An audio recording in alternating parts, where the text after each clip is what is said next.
నమస్కారం అండి. మనం ఇప్పుడు మంచి కథను విందామా? ఆనంద నిలయం యజమాని పేరు జానకిరాముడు, ఇల్లాలి పేరు జగదీశ్వరి. ఇద్దరమ్మాయిలు మనస్విని, వినోదిని. కాలేజీ చదువులు చదువుతున్నారు. జానకిరాముడు ప్రభుత్వ ఉద్యోగి, జగదీశ్వరి గృహిణి. జానకిరాముడికి ఓ అన్నయ్య పేరు కృష్ణప్రసాద్. వృత్తి వ్యవసాయం. పొలాలు పుష్కలం. పొలాలను కౌలుకిచ్చి అజమాయిషీ చేయడం అన్న పని. కృష్ణప్రసాద్కు ఇద్దరు అబ్బాయిలు, ఉన్న ఊర్లోనే ఉద్యోగాలు. కౌలు పనులు చూసుకుంటున్న అన్నకు పొలం మీద వచ్చే ఆదాయంలో 1% అధికంగా ఇవ్వాలన్నది ఇద్దరి మధ్య పెద్దల అంగీకారం. జానకిరాముడు ఉద్యోగరీత్యా ఊళ్ళు తిరగడం వల్ల, తల్లిదండ్రులను చూసుకునే వీలు వసతి తక్కువగా ఉండడం వల్ల తల్లిదండ్రులిద్దరూ అన్న కృష్ణప్రసాద్ ఇంట్లోనే జీవనం గడిపేవారు. అడపాదడపా తాను పనిచేస్తున్న ప్రాంతానికి తల్లిదండ్రులను తీసుకువెళ్ళేవాడు. కానీ పొలం పనులలో చేదోడు వాదోడుగా ఉండాలని తల్లిదండ్రులిద్దరూ ఎక్కువగా పెద్దబ్బాయి కృష్ణప్రసాద్ దగ్గరే ఉండేవారు. జానకిరాముడుకు రిటైర్మెంట్ దగ్గర అవడంతో సొంత ఊరికి దగ్గరగానే పోస్టింగ్నిచ్చింది ప్రభుత్వం. అది అన్ని విధాలా తనకు మంచిదన్న అభిప్రాయంతో అంగీకరించాడు జానకిరాముడు. ఎలాగూ రిటైర్మెంట్ తర్వాత తమ ప్రాంతంలోనే శేషజీవితం గడపక తప్పదన్నది కూడా జానకిరాముడు బదిలీ అంగీకారానికి మరో కారణం. అసలు కథ ఇక్కడే మొదలైందని చెప్పాలి. బదిలీకి తోడు బాధ్యతల వలయంలో చిక్కుకున్నాడు జానకిరాముడు. కారణాలను తెలుసుకునే ముందు ఓమారు అన్న కృష్ణప్రసాద్ ఇంట్లో జరుగుతున్న తతంగాన్ని కూడా పరిశీలిద్దాం. ఇన్నాళ్ళంటే ఉద్యోగరీత్యా దూరంగా ఉంటూ వచ్చాడు. ఇప్పుడే దగ్గరకే వచ్చాడుగా. 1 గంట ప్రయాణం. ఇన్నేళ్ళు చూశాంగా, ఇంకా మనమే చూడాలా? మీ తమ్ముడికి బాధ్యత లేదా? ఈసడింపుగా అంది కృష్ణప్రసాద్ భార్య. భార్య మాటలకు ఆశ్చర్యచకితుడయ్యాడు కృష్ణప్రసాద్. ఇన్నేళ్ల నుంచి మనతోనే ఉన్నారుగా, వాళ్లకు అలవాటైంది. ఇప్పుడెందుకు అనవసరంగా వాళ్ళని ఇబ్బంది పెట్టడం? సర్ది చెప్పే ప్రయత్నం చేశాడు. చేసేవాళ్లకు తెలుస్తుంది, చూసేవాళ్ళకేం తెలుస్తుంది? ఓ 2 మనుషులు ఇంట్లో ఎక్కువైతే ఆడమనిషికి ఎంత కష్టమో అర్థం చేసుకోండి. మనసులోని మాటను వెళ్ళగక్కింది భార్య. వాళ్ల పనులు వాళ్లే చేసుకుంటున్నారుగా, మన మీద ఆధారపడడం లేదుగా. వండి వార్చడం కూడా అంత కష్టమా? కాస్తంత కఠినమైంది కృష్ణప్రసాద్ గొంతు. ఆర్థికంగా కూడా ఆలోచించాలి. ఎప్పుడూ మనదే బాధ్యత అంటే ఎలా? పిల్లల చదువుకయ్యే ఖర్చు గురించి ఆలోచించండి. డబ్బుతో ముడిపెడుతూ మాట్లాడింది భార్య. పెద్దాడిగా జ్యేష్ఠ భాగం కింద నేనే ఎక్కువ తీసుకుంటున్నాను కదా. వాస్తవాన్ని గుర్తు చేశాడు కృష్ణప్రసాద్. ఏ, మీ తమ్ముడు ఊరకే ఇస్తున్నాడా? మీరు ఊరకే తీసుకుంటున్నారా? చాకరీ చేస్తున్నారు, తీసుకుంటున్నారు. అప్పనంగా ఏం తీసుకోవడం లేదు మనం. గొంతు పెద్దది చేసి మాట్లాడింది భార్య. ఉద్యోగం చేస్తూ ఊరూరు తిరుగుతున్నాడు కాబట్టి ఇక్కడి బాధ్యతల్లో పాలు పంచుకోలేకపోతున్నాడు. అర్థం చేసుకో. యథార్థాన్ని చెప్పాడు కృష్ణప్రసాద్. కానీ ఖర్చు లేకుండా, కాసింత శ్రమ లేకుండా పొలం కౌలు అందుకుంటున్న తమ్ముణ్ణి బాగానే వెనకేసుకొస్తున్నారు. రక్త సంబంధం అన్నదమ్ముల మధ్య కాదు, తండ్రి కొడుకుల మధ్య కూడా ఉంటుందని మీరు అర్థం చేసుకోండి. తర్కబద్ధంగా మాట్లాడే ప్రయత్నం చేసింది కృష్ణప్రసాద్ భార్య. వాడికి 2 అమ్మాయిలే.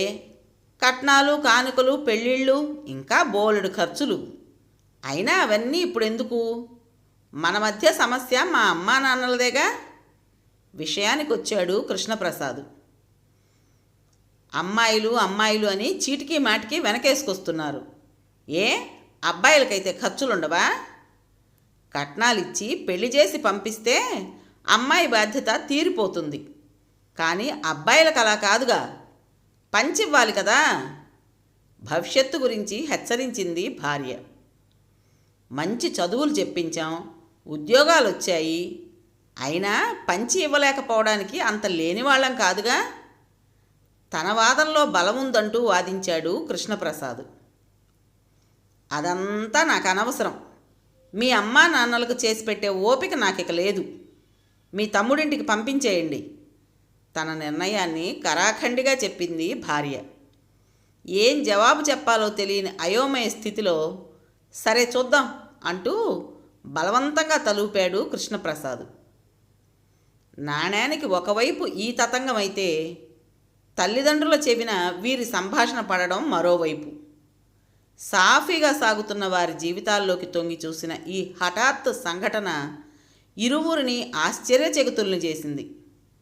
చూశారుగా మీ కోడలు పెడద్రం, ఆమోదించలేనట్లుగా అంది తాయారమ్మ. అయినా ఆ అమ్మాయి అన్న దాంట్లో తప్పే ఉంది, సమర్థించాడు వాసుదేవయ్య. తప్పు లేదంటారా? మరి తప్పెవరిదంటారు? అర్థం కానట్టు అడిగింది తాయారమ్మ. ఆస్తులను పంచుకున్నట్టే అమ్మా నాన్నలను కూడా పంచుకోవాల్సిన బాధ్యత ఇద్దరబ్బాయిలకు ఉంటుంది తాయారు, లౌక్యంగా జవాబిచ్చాడు వాసుదేవయ్య. అమ్మా నాన్నలను పంచుకోవడం ఏమిటండి? అయోమయంగా అడిగింది తాయారమ్మ. అదంతే తాయారు, కొన్ని ప్రశ్నలకు జవాబులుండవు. ఇది కలికాలం, భారంగా నిట్టూరుస్తూ చెప్పాడు వాసుదేవయ్య. అయితే ఇప్పుడు మనం చిన్నాడింటికి వెళ్ళాలా? ప్రశ్నార్థకంగా అడిగింది తాయారు. చూద్దాం భవిష్యత్తు ఎలా ఉంటుందో. ఇప్పటికిక కాస్తంత విశ్రాంతి తీసుకో. భయం లేదన్నట్టుగా సర్ది చెప్పాడు వాసుదేవయ్య. తల్లిదండ్రుల విషయం తమ్ముడికి ఎలా చెప్పాలా, తమ్ముడింటికి వెళ్ళమని తల్లిదండ్రులకు ఎలా చెప్పాలా అని ఆలోచనలతో సతమతమవుతున్నాడు కృష్ణప్రసాద్. ఇంతలో మీ అమ్మా నాన్నల విషయం ఏం చేయదలుచుకున్నారు, ఆలోచించారా అంటూ ఉరుములా ఊడిపడింది కృష్ణప్రసాద్ భార్య. అదే ఆలోచిస్తున్నాను. తమ్ముడితో మాట్లాడదాం అనుకుంటున్నాను. రేపు ఎలాగూ ఆదివారం కదా, తమ్ముడు ఇంట్లోనే ఉంటాడు, వెళ్ళొద్దాం అనుకుంటున్నాను నింపాదిగా బదులిచ్చాడు కృష్ణప్రసాద్. మీరొక్కరే వెళ్ళి రావడం ఏంటి? మీ అమ్మా నాన్నలు వదిలిపెట్టరండి ఆర్డర్ వేసింది భార్య. అదంత బాగుండదులే, సమస్యను సామరస్యంగా పరిష్కరించుకోవాలి. ఎవరికి ఎప్పుడు ఎవరితో ఏ అవసరం వస్తుందో చెప్పలేని రోజులివి. కాస్త ఓపిక పట్టడం మంచిది అనునయంగా జవాబిచ్చాడు కృష్ణప్రసాద్. నాంచుడు విషయంలో నా పెనుడికి మించిన పెద్దాయన మరొకరుండరు కదా, విసురుగా లోనికెళ్ళింది కృష్ణప్రసాద్ భార్య. తమ చెవిన పడేలా కోడలు మాట్లాడుతోందన్న విషయం వాసుదేవయ్యకు ఇట్టే అర్థమైపోయింది. తను ఏదైనా పరిష్కారం కోసం ఆలోచించడం మంచిదనిపించింది. ఇంతలో ఆదివారం రానే వచ్చింది. తమ్ముడింటికి బయలుదేరాలనుకుంటున్న తరుణంలో తమ్ముడే తనింటికి రావడం కృష్ణప్రసాద్ని ఆశ్చర్యానికి గురిచేసింది. మరోవైపు పని సులభతరం అవుతుందేమో అన్న ఆశ కూడా మదిలో మెదిలింది. ఏంట్రా చెప్పా పెట్టకుండా వచ్చేశావు అంటూ తమ్ముణ్ణి ఆప్యాయంగా పలకరించాడు. ఏం లేదన్నయ్యా, అమ్మా నాన్నలను పలకరించి చాలా రోజులైందిగా, ట్రాన్స్ఫర్ గొడవల్లో షిఫ్టింగ్ పనుల్లో వీలు కాలేదు ఆత్మీయంగా బదిలిచ్చాడు తమ్ముడు జానకిరాముడు. పర్వాలేదులేరా, అయినా ఒక్కడివే రాకపోతే పిల్లలను మరదల్ని కూడా వెంట పెట్టుకురావచ్చుగా ప్రేమగా అడిగాడు అన్న కృష్ణప్రసాద్. పిల్లలిద్దరికీ ఇంకా పరీక్షలు కాలేదు, తను కూడా ఇంకా సర్దుకోవడంలో బిజీగానే ఉంటుంది. ఇంకోమారు తీరిగ్గా వస్తాం సమాధానం ఇచ్చాడు జానకిరాముడు. మరిది గొంతు విని బయటకొచ్చిన కృష్ణప్రసాద్ భార్య జానకిరాముణ్ణి పలకరిస్తూ, జగదీశ్వరి పిల్లలు బాగున్నారా అంటూ కుశల ప్రశ్నలేసింది. అందరూ బాగున్నారంటూ తల్లిదండ్రుల గదిలోకి వెళ్ళాడు. ఎప్పుడూ హుషారుగా బిజీగా ఉండే తండ్రి కాస్తంత దిగులుగా ఉండడం గమనించాడు జానకిరాముడు. అమ్మా బాగున్నావా అంటూ అమ్మను పలకరించి, ఏంటి నాన్న ఏదో దిగులుగా ఉన్నట్టున్నావు అని నాన్నను పలకరించాడు. అదేం లేదురా, బాగానే ఉన్నాం అని చెబుతున్న నాన్న గొంతులో ఏదో తెలియని అసంతృప్తిని గమనించాడు జానకిరాముడు. ఒరేయ్ చిన్నాడా అంటూ పిలిచిన అమ్మకు సమాధానంగా, చెప్పమ్మా ఏంటి అని అడిగాడు. ఏం లేదురా, ఇన్నేళ్లుగా ఒకే ఊళ్ళో ఒకే ఇంట్లో ఉండి నాకు మీ నాన్నకు బోరుగా ఉంది. ఇన్నాళ్ళంటే నువ్వు దూరంగా ఉన్నావు, ఇప్పుడు దగ్గరకే వచ్చావుగా. కొన్ని రోజులు మీ ఇంటికి కూడా రావాలని, మీ సంసారాన్ని చూడాలని నేను మీ నాన్న అనుకుంటున్నావురా. నువ్వేమంటావు అని సూటిగా అడిగేసింది తల్లి తాయారమ్మ. ఎలా అడగాలా అని సంకోచిస్తూ ఆలోచిస్తున్న వాసుదేవయ్యకు అమాయకమైందే అయినా అర్థవంతంగా అద్భుతంగా అడిగిన భార్య ప్రశ్న ఊరట కలిగించింది. అదేమంత పనమ్మా, ఆ మాత్రానికే నాన్న దిగులు పడిపోవడం ఎందుకు? ఓ వారం 10 రోజుల్లో ఇల్లు సర్దడం పూర్తవుతుంది, నేనే వచ్చి తీసుకెళ్తా అంటూ జానకిరాముడిచ్చిన సమాధానానికి సంతృప్తి చెందుతూ గట్టిగా ఊపిరి పీల్చుకున్నారు తాయారమ్మ వాసుదేవయ్యలు. సాయం సమయాన ఊరికి బయలుదేరే ముందు అమ్మా నాన్నలను 10 రోజుల్లో తమ ఇంటికి తీసుకెళ్తానన్న విషయం అన్నా వదిలిన చెవినేసి బయలుదేరాడు జానకిరాముడు. ఇల్లు చేరిన జానకిరాముడు అమ్మా నాన్నల విషయం భార్య జగదీశ్వరికి చెప్పాడు. బదులు చెప్పకపోయినా విసుగ్గా నిట్టూర్చింది జగదీశ్వరి.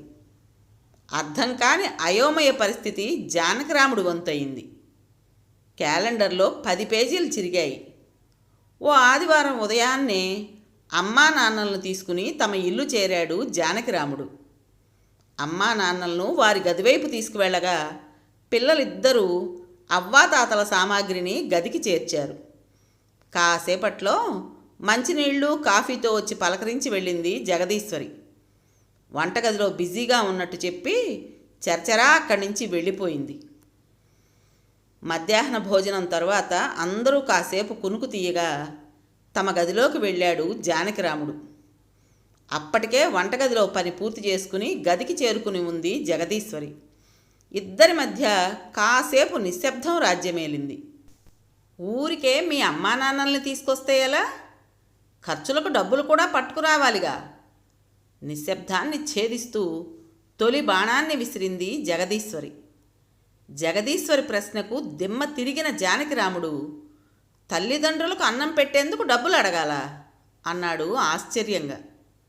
ఏ, మీ అమ్మా నాన్నలకు మీ అన్న ఊరికే పెట్టాడనుకుంటున్నారా తిండి తీర్థం?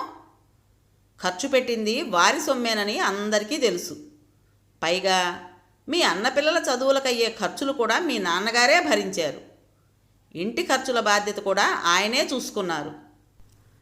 వయసులో ఉండగా గొడ్డు చాకిరీ చేయించుకుని, పురుళ్ళు పోయించుకుని, పిల్లల మూతులు ముడ్లు కడిగించుకుని, ఈరోజు వయసు అయిన తర్వాత నా ఇంటి మీదకు తోస్తే నేనెందుకు చేస్తాను?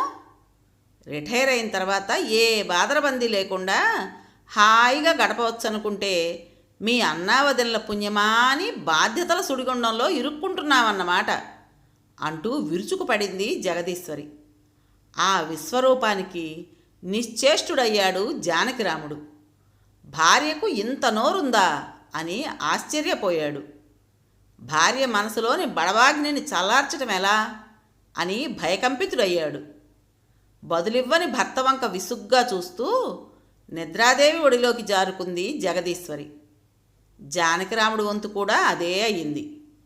కాలచక్రంలో మరిన్ని నెలలు గడిచాయి.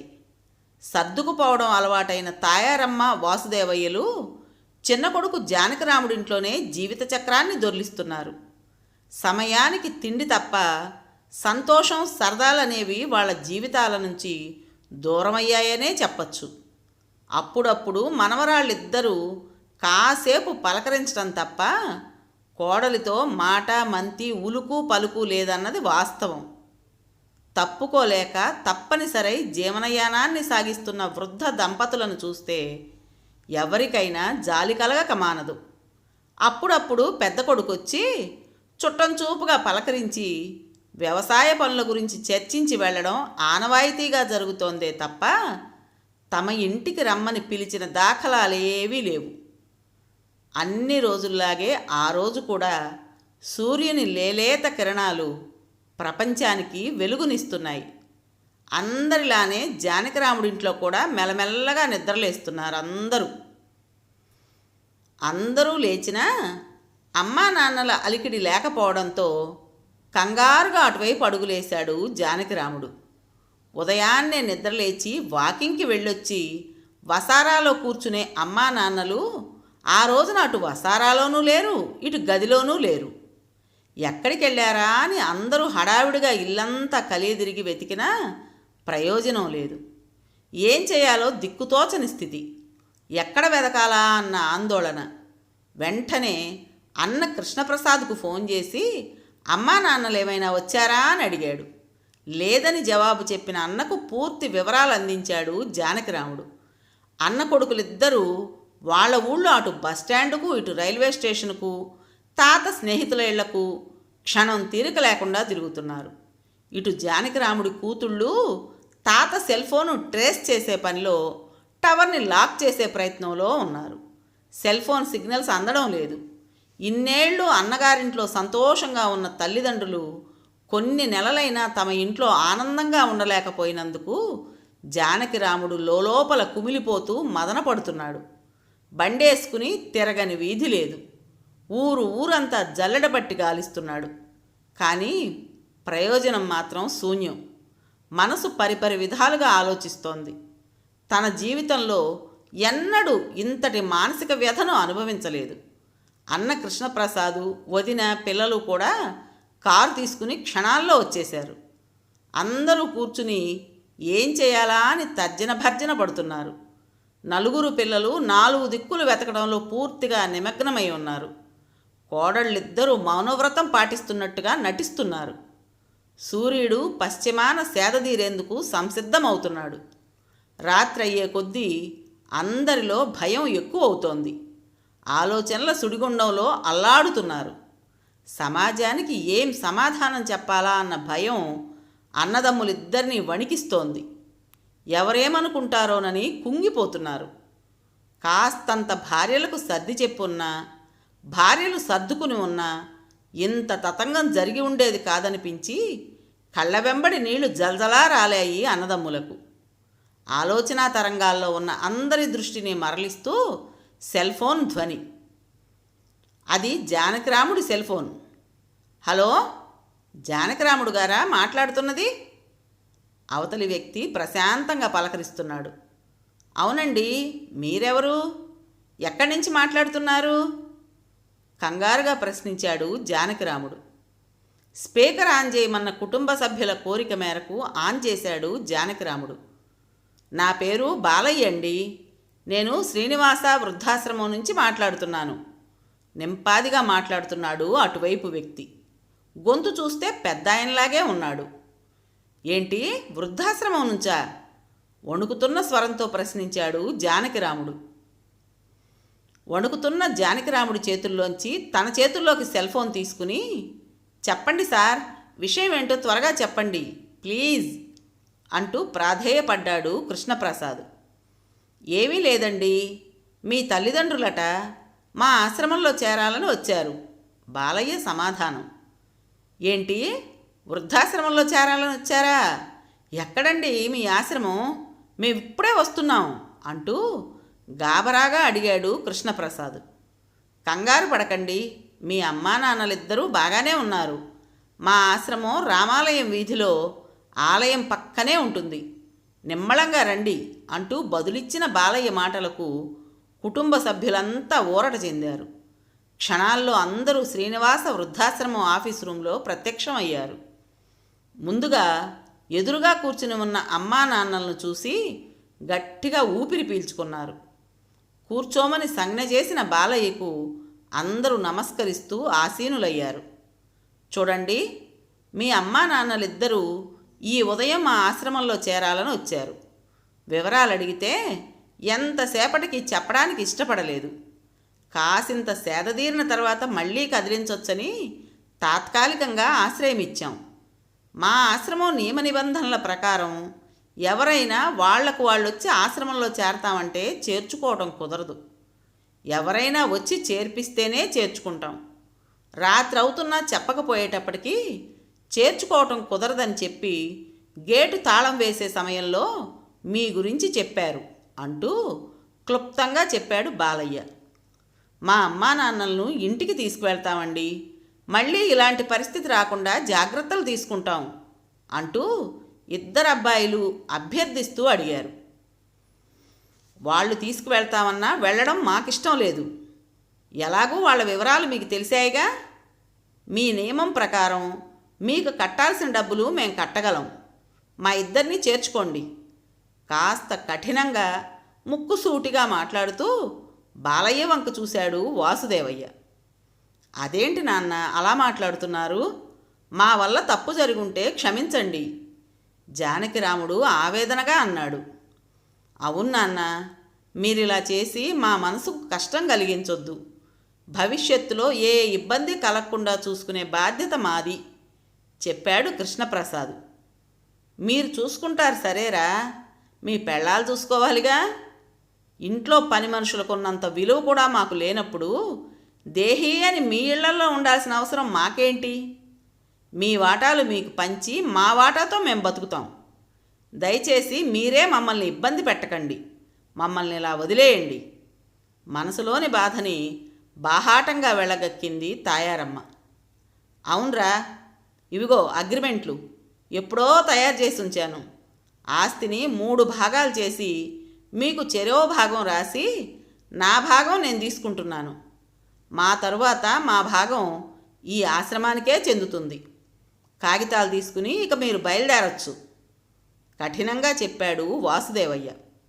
అది కాదు నాన్న అంటూ ఏదో చెప్పబోయిన పిల్లలిద్దరినీ వాసుదేవయ్య వారించి, ఉమ్మడి కుటుంబ వ్యవస్థలు పతనమైపోయాయి. బిడ్డలు తల్లిదండ్రులను వద్దనుకోవటం ఓ ఫ్యాషన్ అయిపోయింది. ఏదైనా తమ దాకా వస్తే కానీ తెలియదన్నట్టు రేపు మీకు కూడా ఇటువంటి పరిస్థితి ఎదురైతే జీవితపు విలువలు అర్థమవుతాయి. కానీ మీకు అలాంటి స్థితి రాకూడదని భగవంతుణ్ణి కోరుకుంటూ నేను కూడా మనసారా ఆశీర్వదిస్తున్నాను. మీరు మమ్మల్ని వద్దనుకోవడం కాదు, మీ సుఖం కోసం మేమే మీకు దూరంగా ఉండదలుచుకున్నాం. బిడ్డలు ఎక్కడున్నా సుఖంగా సంతోషంగా ఉండాలనే ప్రతి తల్లిదండ్రి కోరుకుంటారు. అలాగే మేము కూడా మీరంతా నిండు నూరేళ్ళు సుఖ సంతోషాలతో పిల్లా పాపలతో సకల ఆయురారోగ్య ఐశ్వర్యాలతో ఉండాలని కోరుకుంటున్నాం. మిమ్మల్ని స్కూళ్లలో చేర్పించినప్పుడు తండ్రిగా సంతకం చేసే హక్కును ఆస్వాదించాను. అలాగే మమ్మల్ని ఈరోజు ఈ వృద్ధాశ్రమంలో చేర్చేందుకు కన్న కొడుకులుగా మీరు కూడా సంతకం చేసే హక్కును ఆస్వాదించండి.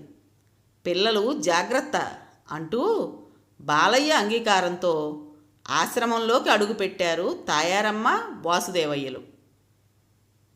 కథ పేరు సంతకం. రచించిన వారు ముడియం కిషోర్ కుమార్ గారు. విన్నారు కదండి. మరి ఈ కథ మీకు నచ్చిందా? నచ్చినట్టయితే లైక్ చేసి మరో నలుగురికి షేర్ చేయండి.